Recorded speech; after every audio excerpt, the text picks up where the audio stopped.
हमारे अतिथि श्री पंकज प्रसून जी का स्वागत करना चाहूंगी। अतिथि सत्कार बिना हर अरदास अधूरी होती है।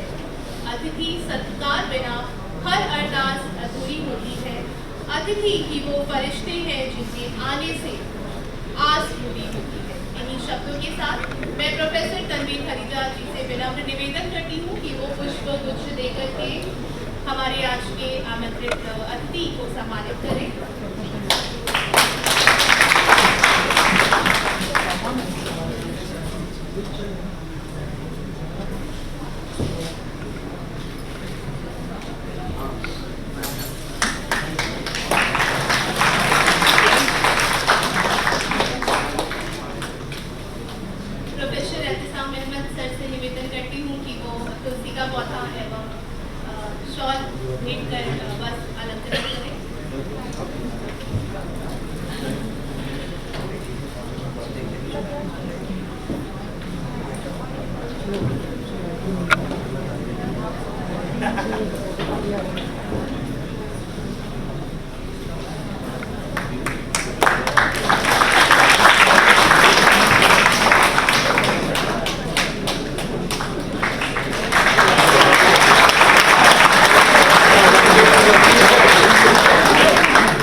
हमको गुरुवर ज्ञान प्रकाशित कीजिए आप समर्थ बलवान।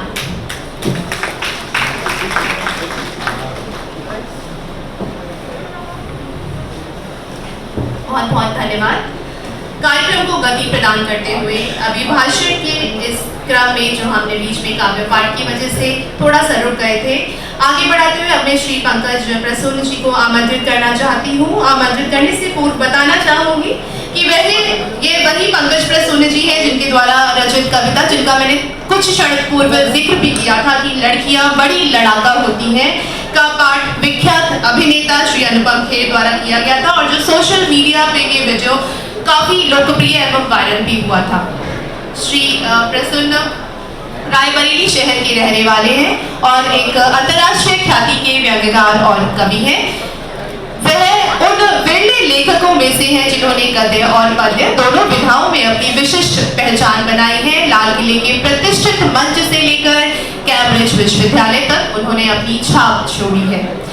श्री पंकज मुख्यतः विविधतापूर्ण लेखन के लिए जाने जाते हैं एवं श्री प्रसून जी की अब तक 7 किताबें प्रकाशित हो चुकी हैं। श्री प्रसून विज्ञान कविता के भी तेलुगु विज्ञान के साथ साथ तेलुगु में भी लिखते हैं, मलयालम, उड़िया, मराठी में भी इनकी रचनाएं प्रकाशित हुई हैं और विज्ञान कविता के भी विशेषज्ञ माने जाते हैं।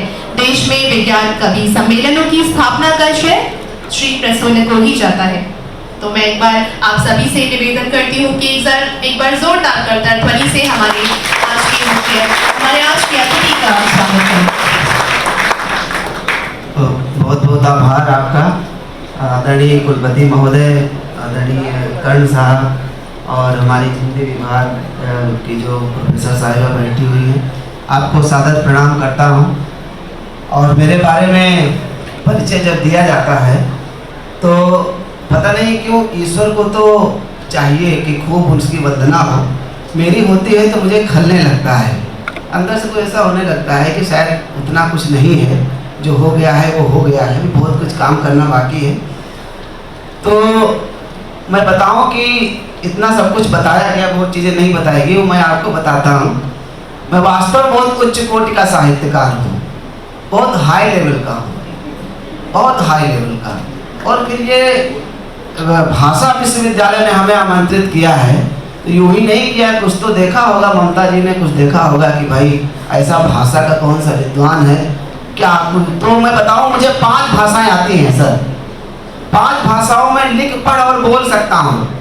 सुनिएगा, आनंद लीजिएगा, अच्छी बातें कहूँगा, गंभीर बातें कहूँगा, लेकिन अपने ढंग से कहूँगा। मुझे 5 भाषाएं आती हैं।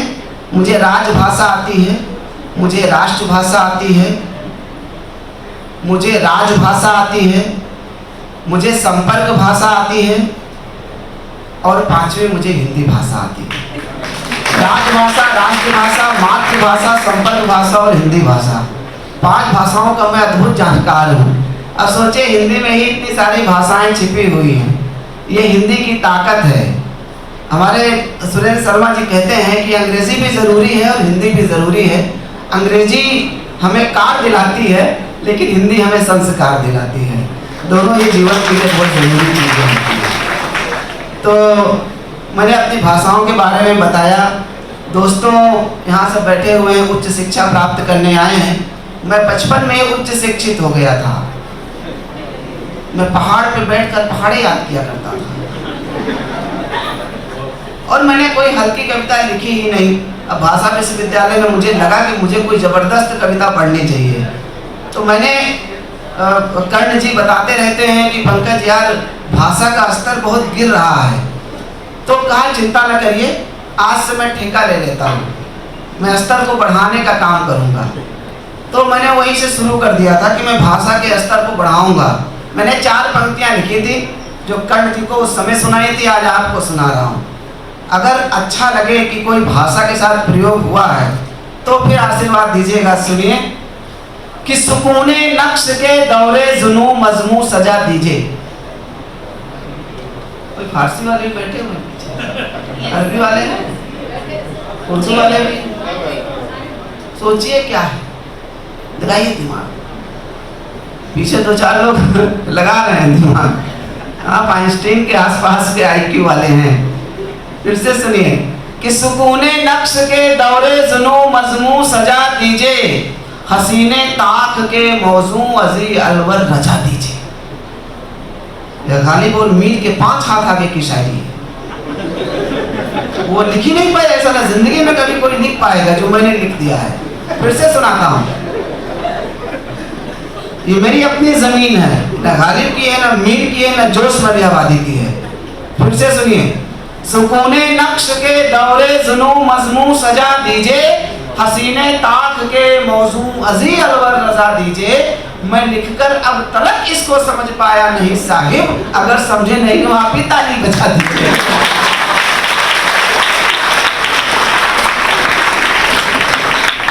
अब देखिए भाषा ऐसे भी नहीं होनी चाहिए। अब तो बड़े कवि हुए, मैं अक्सर उदाहरण देता हूँ। तुलसीदास, दूसरे हुए केशवदास। केशवदास ने बड़ा श्रेष्ठ लिखा, तुलसीदास ने भी श्रेष्ठ लिखा, लेकिन सहज और सरल लिखा। तो हम लोगों के इंटर में प्रश्न पूछा जाता था कि कठिन काव्य के प्रेत कौन है, पूछा जाता था ना। हम लोग लिखते थे केशवदास, मतलब वो प्रेत बन गए। और हम लोग लिखते समय संकोच भी नहीं करते हैं कि हम प्रेत की उपमा दे दी गई उनको। और दूसरे जिन्होंने बड़ी सहज भाषा में लिखा, सरल भाषा में लिखा, गोस्वामी तुलसीदास, वो भाषा की वजह से भगवान बन गए, घर घर में उनकी पूजा होने लगी। ये भाषा होती है। भाषा आपको प्रेत भी बना सकती है, आपको भगवान भी बना सकती है। और सहज लिखना बहुत ही कठिन कार्य होता है। बड़ी सहज पंक्तियाँ आपके दिल में हमेशा उतर जाती हैं, कठिन पंक्तियाँ दिमाग से निकल जाती हैं, बाउंस हो जाती हैं। तो मैंने आपको ये उदाहरण दिया था कि सहज हमेशा रहिए, जो भी लिखिए सहजता के साथ लिखिए, तो शायद आप दिनों तक उतर पाएंगे, वरना दिमाग की चीज बन के रह जाएगी। राजभाषा सप्ताह या पखवाड़ा या माह हम लोग मनाते रहते हैं, तो उसके पीछे तो हम तो ये मानते हैं कि अंग्रेजी का बहुत बड़ा रोल है। आज मैं इतना व्यस्त हूँ, मुझे 5 जगह बुलाया जा रहा है, तो इसके पीछे हिंदी का योगदान है, इसके पीछे अंग्रेजी का योगदान है। अगर अंग्रेजी लॉर्ड मैकाले इस तरह ना हावी करा देते तो हम हिंदी कवियों की इतनी पूछ कहीं नहीं होती, है ना। जगह जगह लिफाफे ना मिल रहे होते हिंदी के नाम पे। तो इसके पीछे मैं सोचता हूँ कि हर एक, अगर कोई दवा अगर आई है, दवा खूब बिक रही है, तो उसके पीछे कोई मर्ज है। तो इसी तरह से हिंदी भी है कि अगर अंग्रेजी इतनी हावी ना हो जाती, हम अपने ही हिंदुस्तान में, अपने ही हिंदी प्रदेश में हिंदी पखवाड़ा न मना रहे होते, हिंदी सप्ताह न मना रहे होते, हिंदी दिवस न मना रहे होते। क्योंकि हिंदी तो हमारे जनमानस की भाषा है, ज़रूरत क्यों पड़ी, क्योंकि इतनी अंग्रेजी हावी हो गई। आज भी मैं देखता हूँ, मैं यहीं बगल में रहता हूँ, बिठौली क्रासी के पास सीढ़ी कॉलोनी में, मैं पेशे से वैज्ञानिक हूँ वहाँ पे। तो बक्सी का तालाब, लोग, एक लड़की बक्सी का तालाब से हमारे यहाँ ट्रेनिंग करने के लिए आई, तो सर वो बक्सी का तालाब लिख नहीं रही थी अपनी सीवी में। उसे लगा बक्सी का तालाब लिख देंगे तो बेइज्जती हो जाएगी। मुझे कहाँ क्यों गए बक्सी का तालाब। तो मुझे लगा कि अपनी अपनी जड़ों के प्रति, अपनी परंपरा के प्रति, अपने परिधान के प्रति। अब कोई जगुआर चलाएगा तो कुर्ता पैजामा पहन के नहीं चलाएगा, लगेगा कि यार हम तो क्या जगुआर चला रहे हैं, हम मर्सिडीज चला रहे हैं, तो कुर्ता पैजामा पहने, टाई वाई लगा के चलाएगा। तो अगर हम अपने परिधान, अपने संस्कृति और अपनी देशज प्रवृत्ति के प्रति अगर हम सजग नहीं होंगे तो हम भाषा का कैसे विकास कर पाएंगे, हम हिंदी का कैसे विकास कर पाएंगे। अंग्रेजी तो लगातार हावी ही होती जाएगी हमारे ऊपर। तो मुझे लगा, उसने लिखा कि बक्सी का तालाब, सर मुझे लगा कि मेरी बेइज्जती हो जाएगी कि बक्सी का तालाब से हूँ। तो मैंने कहा कि ये तो तुमने बड़ी अच्छी बात कही, अगर बक्सी का तालाब को द बॉक्सिकन पाउंड लिख दिया जाए, अभी सब सीवी में लिखने लगेंगे, कहाँ के रहते हो द बॉक्सिकन पाउंड, क्या फीलिंग आती है अंदर से। इसी तरह से एक बंदरिया बाग है अपने लखनऊ में, बताता हूँ कैसे अपनी, कम से कम अपनी जगहों से तो जुड़िए। अब बंदरिया बाग लोग नहीं लिखते हैं, तो मैंने कहा इसका नाम बदल दो, इसका नाम बदल के कर दीजिए the garden of female monkey. अभी सब लिखने लगेंगे कहाँ रहते the garden of female monkey. ऐसे एक जगह हुसड़िया है, हमने कहा इसका भी नाम बदल दीजिए, इसका नाम बदल के कर दीजिए द लाफिंग स्क्वायर। लोग कहेंगे वाह यहाँ भी स्क्वायर हो गए, ये तो अमेरिका में होते थे। ऐसे ही एक जगह है पुरनिया, मैंने कहा इसका भी नाम बदल दीजिए, इसका नाम बदल के कर दीजिए old Jersey. New Jersey America में है, ओल्ड जर्सी हमारे लखनऊ में बना दीजिए। टेढ़ी पुलिया, ये लोग नहीं बताते हम टेढ़ी पुलिया में रहते हैं, तो इसका भी नाम बदल देना चाहिए, इसका नाम हो जाए जिग जैग ब्रिज। बड़ा आदमी को गर्व महसूस होने लगा, जिग जैग ब्रिज से हम गुजर रहे थे। ऐसे मुंशी पुलिया है, तो लगता है कि कोई वहाँ पर मुंशी लोग रहते होंगे, और मुंशी की इमेज बहुत अच्छी नहीं थी हमारी सोसाइटी में। हमने कहा आप उसका बदला हुआ नाम कर दीजिए, आप मुंशी पुलिया का नाम बदल के कर दीजिए द चार्टर्ड ब्रिज। अब मुंशी और चार्टर्ड दोनों एक ही होते हैं, लेकिन देखिए फीलिंग्स का बड़ा फर्क है। चार्टर्ड ब्रिज कहने लगता सारे सीए वही रहते होंगे ना, सारे सीए एक जगह रहते होंगे द चार्टर्ड ब्रिज। ऐसे ही सबसे बढ़िया नाम जो मैंने बताया था, वो बताया था हमने चौपटिया का। चौपटिया भी लोग नहीं लिखते हैं, हमने कहा चौपटिया का भी नाम बदल दीजिए, उसको अंग्रेजी में कर दीजिए द वर्थलेस स्क्वायर। मतलब भावना वही है, शब्दों का फर्क है। और किस तरह से देखिए हम अंग्रेजी से इस कदर जुड़ गए। मैं तो बहुत मतलब व्यंग का कवि हूँ, तो अंदर जाके मैं विश्लेषण करता रहता हूँ। मुझसे एक बच्चा पूछ रहा था कि सर आप बहुत बड़े विद्वान हैं, बताइए हिंदी को अंग्रेजी में क्या कहते हैं। बड़ी देर तक सोचता हिंदी को अंग्रेजी में क्या कहेंगे, होगा नहीं। हमने कहा HINDI कहेंगे, और यही तो हो सकता है। जबकि देखिए मुझे ऐसा लगता है कि सर ये उर्दू, अरबी, फारसी यहाँ सब पढ़ाई जाती है, हिंदी का अस्तित्व अकेले हिंदी से नहीं है। दुनिया में कोई ऐसी भाषा नहीं हिंदी जैसी जो दुनिया की सारी भाषाओं को अपने अंदर समाहित कर लेने की शक्ति रखती हो। मैं देख रहा था कि अगर जलेबी खाता हूँ तो जलेबी हिंदी में नहीं खाता हूँ, वो अरबी में जलेबी खा रहा होता हूँ, क्योंकि जलेबी अरबी का शब्द है।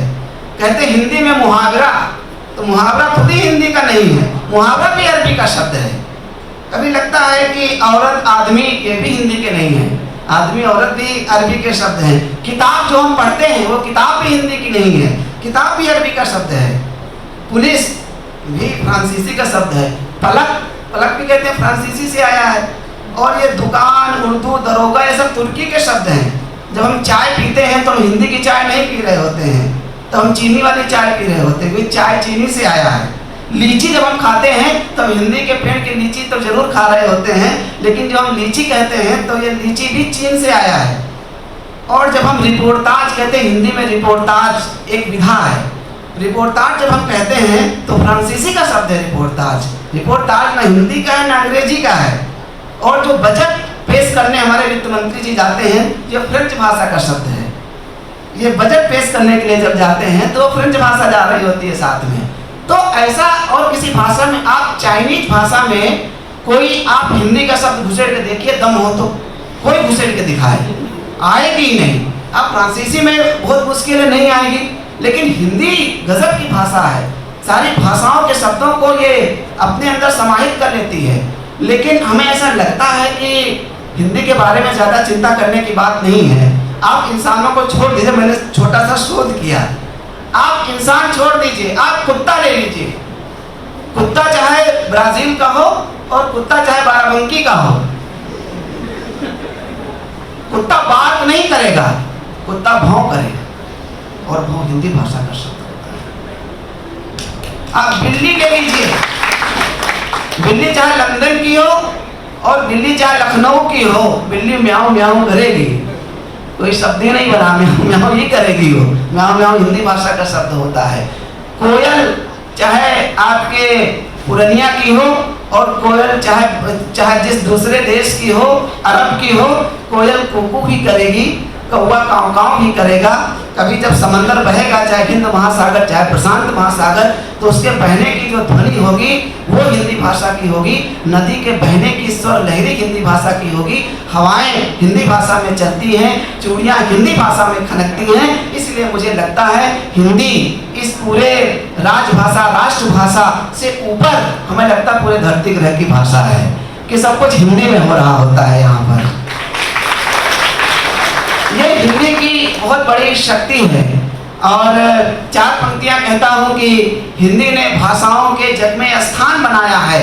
हिंदी ने भाषाओं के जग में, हिंदी हम कहते हैं एकता के सूत्र में हम सब बंधे हुए हैं।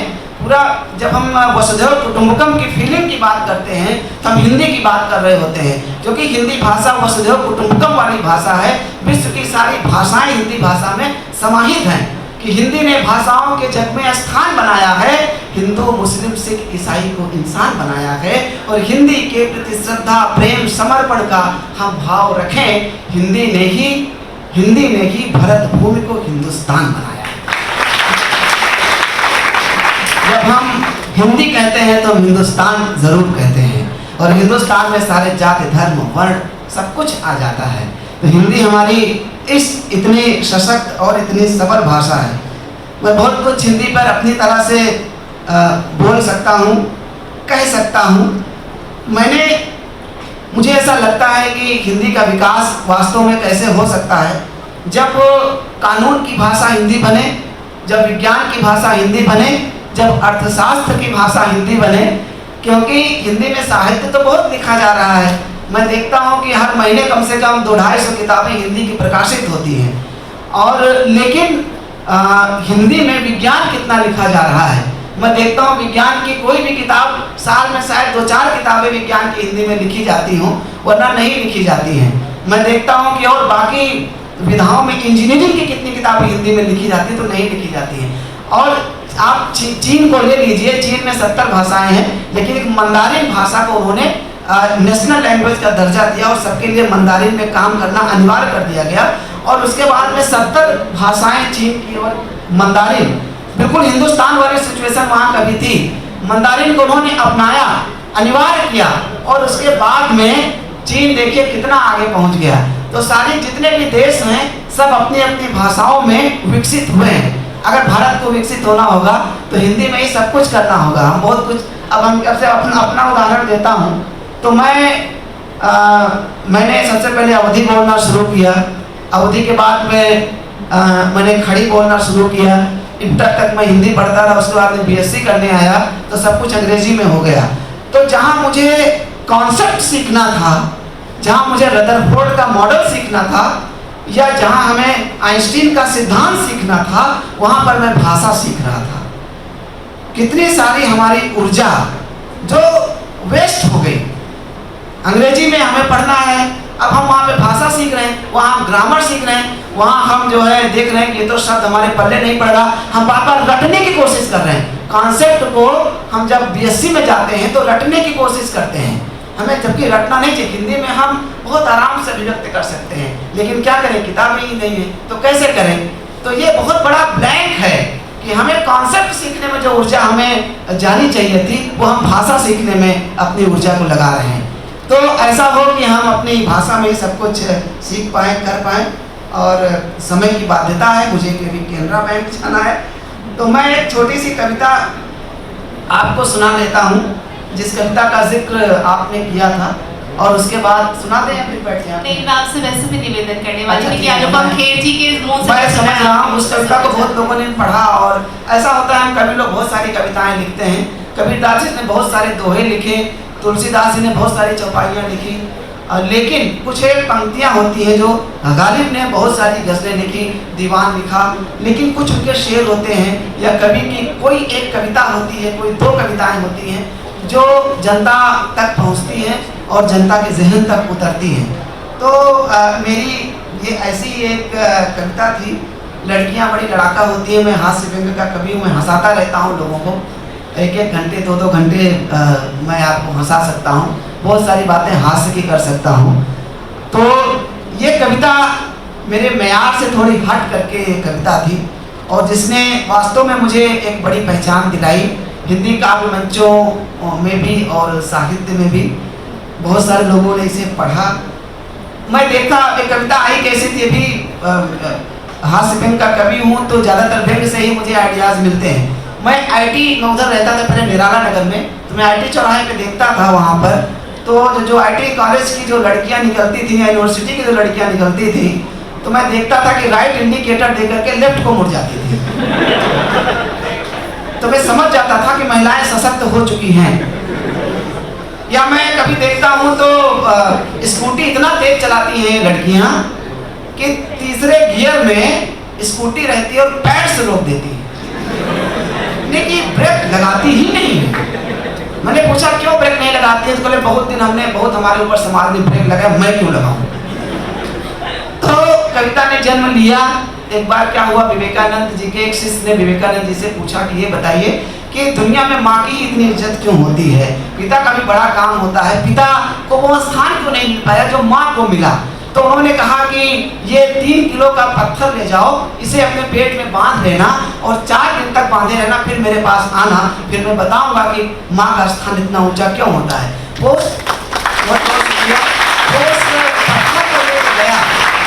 पत्थर को लेके गया और 4 दिन क्या वो 4 घंटे नहीं पेट में बांध पाया, वापस लौट करके आया और चरणों में गिरे, कहे गुरुजी मुझसे ये नहीं हो पाएगा, मैं इस पत्थर को 4 घंटे नहीं अपने पेट में बांध पाया, इसको हटवा दीजिए। उन्होंने कहा आप समझ में आया माँ का स्थान इतना ऊंचा क्यों होता है। तुम जिस पत्थर को 4 घंटे नहीं बांध पाए, उतना वजन वो पेट में 9 महीने तक धारण करती है, तब जाके धरती पर सृजन होता है। तो इसलिए माँ का स्थान ऊंचा है। ये कविता सुनिए।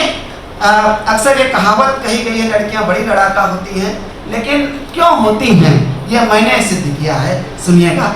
खास तौर पर जो भी यहाँ पर देखा सारा महिला स्टाफ है, संचालन भी हमारी बहन कर रही हैं, हिंदी का विभाग भी हमारी बहन संभाल रही हैं, और तो आप सबको समर्पित करता हूँ। सुनिएगा कि मैंने देखा एक लड़की महिला सीट पर बैठे पुरुष को उठाने के लिए लड़ रही थी। मैंने देखा एक लड़की महिला सीट पर बैठे पुरुष को उठाने के लिए लड़ रही थी, तो दूसरी लड़की महिला कतार में खड़े पुरुष को हटाने के लिए लड़ रही थी। मैंने दिमाग दौड़ाया तो हर और लड़की को लड़ते हुए पाया। लड़की जब घर से निकलती है तो उसे लड़ना पड़ता है गलियों से, राहों से, सैकड़ों घूमती निगाहों से। उसे लड़ना होता है तमाम अश्लील फब्तियों से, एक तरफा मोहब्बत से, आटों में सट कर बैठे किसी मन चले की फितरत से। उसे लड़ना होता है विडंबना वाले सच से, जाने कितनों के बैठ टच से। ये वो बातें हैं जो कहीं नहीं जाती हैं, कहने का प्रयास नहीं किया। उसे लड़ना होता है विडंबना वाले सच से, जाने कितनों के बैठ टच से। अरे वो अपने आप से भी लड़ती है, जॉब की अनुमति ना देने वाले बाप से भी लड़ती है। उसे हमेशा यह दर्द सताता है कि 3 बड़े भाइयों के रहते पहले छोटी बहन का डोला क्यों उठ जाता है। पहले हम छोटी बहन के शादी बड़ी जल्दी निपटा देते हैं, लड़की है जल्दी इसको निपटाओ। कि 4 बड़े भाइयों की बजाय पहले छोटी बहन का डोला क्यों उठ जाता है। वो स्वाभिमान के बीज बोने के लिए लड़ती है, खुद के पैरों पर खड़े होने के लिए लड़ती है। वो शराबी पति से रोते हुए पिटती है, फिर भी उसे पैरों पर खड़ा करने के लिए लड़ती है। अरे वो नहीं लड़ती महज शोर मचाने के लिए, अरे वो लड़ती है 4 पैसे बचाने के लिए।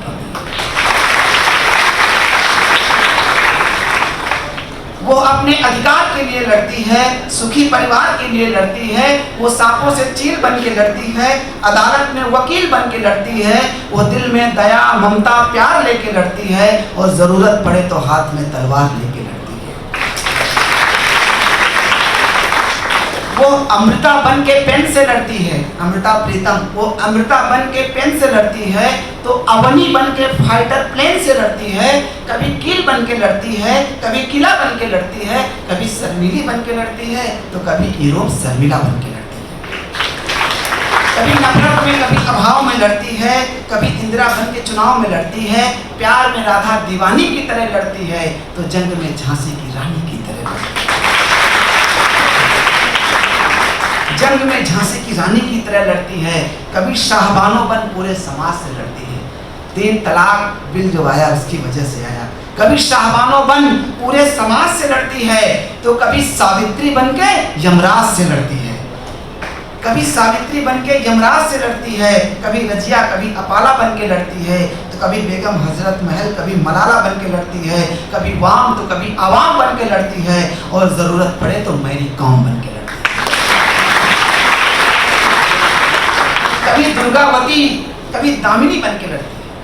कभी दुर्गावती, कभी दामिनी बन के लड़ती है और अस्मिता पर आंच आए तो कभी पन्ना धाए और कभी पद्मिनी बन के लड़ती है। और अंतिम की वो 2 पंक्तियां जिनकी वजह से मैंने पूरी कविता लिखी। आखिर इतनी लंबी लड़ाई क्यों? मैं इस कविता को जब भी पढ़ता हूँ तो मन बड़ा भीग जाता है, पसीज सा जाता है और मैं अलग ही दुनिया में चला जाता हूँ। तो मैं अंतिम के मैं 2 पंक्तियां पढ़ूँ। मैं चाहता हूँ जितने भी यहाँ पे बच्चे बैठे हुए हमारे भाई लोग बैठे हुए हैं, ये अंतिम पंक्ति पर एक बार खड़े होकर दुनिया की सारी उन बच्चियों को, उन लड़कियों को जितनी जोर ताली बजाएं कि हम उनके संघर्ष को हम उनके संघर्षों को नमन कर सकें, प्रणाम कर सकें। आखिर इतनी लंबी लड़ाई को तक समझ में आ जाए तो आप उनके लिए, उनके सम्मान में एक बार खड़े होकर ताली जरूर बजा दीजिएगा कि आखिर इतनी लंबी लड़ाई क्यों सिर्फ 2 लाइनों में। मेरे प्यारे साथियों, मेरे प्यारे दोस्तों, हमारे प्रोफेसर्स, बंधुओं, उसने लड़ने की ये शक्ति यूं ही नहीं पाई है। उसने लड़ने की ये शक्ति यूं ही नहीं पाई है। अरे वो 9 महीने पेट के अंदर लड़ के आई है, पेट के अंदर लड़ के आई है। बहुत बहुत आभार,